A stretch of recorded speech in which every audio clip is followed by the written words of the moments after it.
Classes in Seattle cancelled again today. Teachers on strike. They want more pay, mental health support, and better staffing ratios. Our Seattle guy is Jason Rantz, and he's with us now. Jason, as I understand it, the teachers there, they make right now $131,000 a year. That includes benefits, $131,000. How much more do they want? Well, that's a good question. I mean, obviously, they're going to try to get as much as humanly possible. The problem is, over the course of the last 2 years, not only have they been paid much more than they were in the past, because in 2019 is the last time they renegotiated this contract, but at the same time, enrollment has gone down.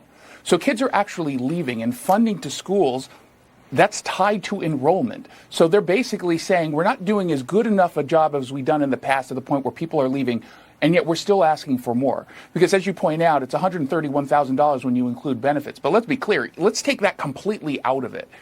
40% of teachers make six figures, and the scale for just the salary is $60,000 for brand new teachers, up to $123,000. So this idea that they're simply not getting paid very much is just not accurate. Everyone agrees that teachers do really good work, but this is a lie to claim that they're just underpaid. That's just not true. When you say that people are leaving, enrollment is down, any idea how much? I mean, how many young kids are not in Seattle schools that were there a couple of years ago?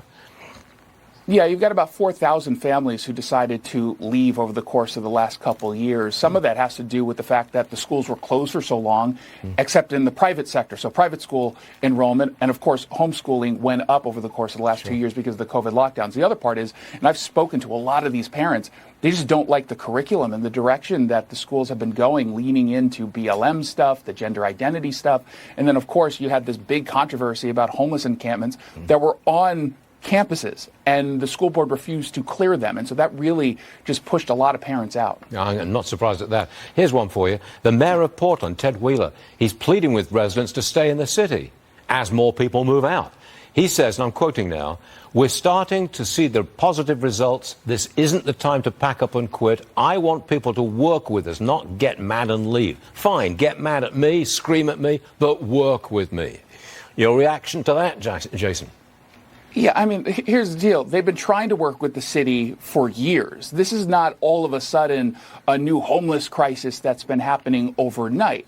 This has been a long-going issue, and it's, of course, not just homelessness, even though that's the context in which he was speaking, but it's also crime, which is through the roof in Portland. And people have been pleading with the city, do something. Please address this.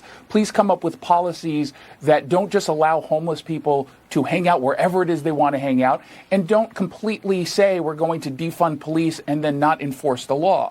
And at some point, families are going to have to make that decision as to whether or not it's worth waiting and working with this mayor. And a lot of them are saying no, and I can't say that I blame them. What is it with the Northwest? Portland, Oregon, Seattle, Washington State, they all seem to have real problems with crime and education. It seems to be concentrated there. What's going on? I know. It really is. And I think part of it is just because we're in this region, folks are unapologetically liberal. And they're so far to the left that they've got blinders on. And so they either justify some of the damage that they're causing because they think in the long run there's actually going to be some good, or they're just so blinded they literally don't see anything that's happening. And so they are just not paying attention to the unintended consequences. And the people who wake up make the decision like they are in Seattle and Portland to just leave. There you go. Jason Rantz will be back to you at some point in the very near future. Thanks for being with us today. Thank you, Jason. Thanks, Stuart. Appreciate it. As we